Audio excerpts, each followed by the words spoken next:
hello viewers আপোনালোক সকললৈ ধন্যবাদ জনাই আজি আপোনালোকৰ ওচৰত লৈ আহিছো গাঁও অঞ্চলৰ একেবাৰে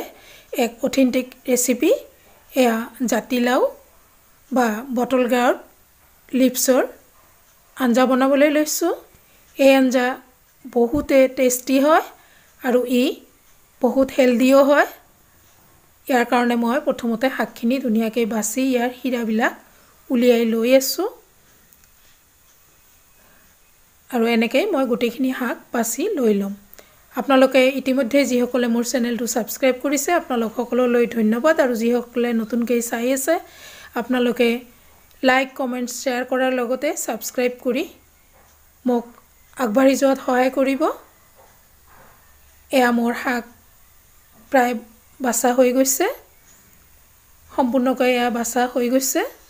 এইখিনি হাক মই এতিয়া ভালদৰে ধুই লৈ লম এয়া হাক 4 বাৰ ধুই লম কাৰণ আজিকালি ধুলিৰ দিন হাকবিলাক ভালকৈ নুধুলে খাবলৈ টেষ্ট নহব এয়া মই ধুনিয়াকৈ হাকখিনি ধুই লৈ আছো এয়া প্ৰথমতে মই দুবাৰ ধুই লৈছো আকৌ ইয়াক আৰু দুবাৰ এনেকৈ ধুই উঠাই লৈ আছো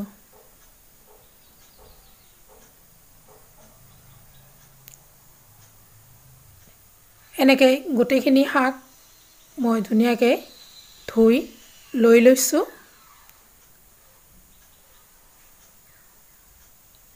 আৰু হাকখিনি ধুতে চাওক ধুনিয়া একেবাৰে ভাল পানী ওলাই গৈছে গটে মোৰ হাকখিনি বাছা ধোৱা হৈ গৈছে এতিয়া মই হাকখিনি ধুনিয়াকৈ সৰু সৰুকৈ কাটি লৈ লম এয়া মই ধুনিয়াকৈ হাকখিনি মুঠি মাৰি লৈ ধুনিয়াকৈ সৰু সৰুকৈ কাটি লৈ আছো এয়া হাকখিনি মোৰ সম্পূৰ্ণ কাটা হৈ গৈছে এইখিনিক মই বল এটাত উঠাই লৈ আছো এয়া মই তিল লৈ লৈছো চামুচেৰে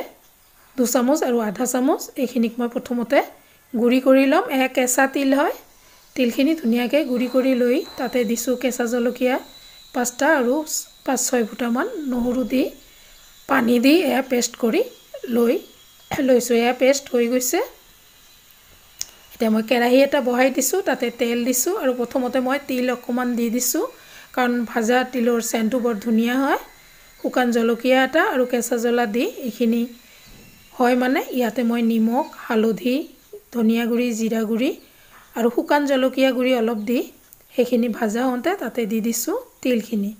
আৰু তিলখিনি দিলে মন কৰিব লগে লগে কেৰাহীটি লাগি ধৰে গটিকে হগনাই ইয়াক লৰাই ভালদৰে 2 মিনিট মান ইয়াক ভাজি লৈ লব লাগিব এয়া 2 মিনিট মান ভাজা হওঁতে ইয়াতে মই পানী অকন দি দিছো পানী অকন দি ইয়াক ভালদৰে লৰাই দিছো আৰু ই ভালদৰে উঠলি আহতে এইখিনি ধুনিয়াকৈ হৈ আহিছে এতিয়া ইয়াত মই চাৰিওফালে ভালদৰে দি ইয়াক হাকখিনি দি দিম এয়া মই হাক দি দিছো হাকখিনি দি ইয়াক ভালদৰে লৰাই আৰু এই গুটেখিনি আঞ্জা মই মজলীয়া আছত বনাই আছো মজলীয়া আছত হাক বনালে হাকৰ কালাৰটো ধুনিয়া হৈ থাকে আৰু ইয়াক ধুনিয়াকৈ ঢাকি দিছো 2 মিনিট মান পিছত ঢাকনাখন খুলি দিছো আৰু এয়া চাওক হাকখিনি প্ৰায় হৈ আহিছে এতিয়া জুইটো একেবাৰে কমাই দি দিছো আৰু ই হৈ গৈছে নমাই লৈ লৈছো আকৌ কেৰাহী এটা দি দিছো ইয়াতে দি দিছো পিয়াজ অকমান সৰহকৈ দিছো আৰু কেঁচা জলকীয়া 2টা ফালি দি দিছো এইখিনি অলপ ৰঙচুৱাকৈ ভাজি তাত অকন জোখমতে নিমখ দি দিছো আৰু নিমখখিনি দি লৰাই তাতে মই হাক অকমান দি দিছো আৰু এই হাকখিনিত হাকৰ ঠানিখিনিও আছে ধুনিয়াকৈ দি ইয়াক ঢাকি দি দিছো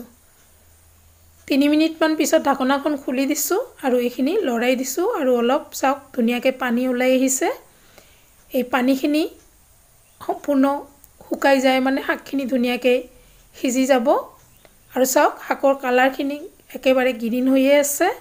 আকৌ ঢাকি দি ইয়াক ভালদৰে লৰাই লৈ ইয়াক মই প্লেট এটাত উলিয়াই লৈ লৈছোঁ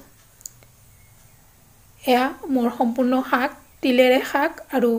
এনে বনোৱা শাকখিনি হৈ গৈছে এনেকৈ শাক খাবলৈ বহুতে হেলদি আৰু টেষ্টি হয় আপোনালোক নিশ্চয় ট্ৰাই কৰিব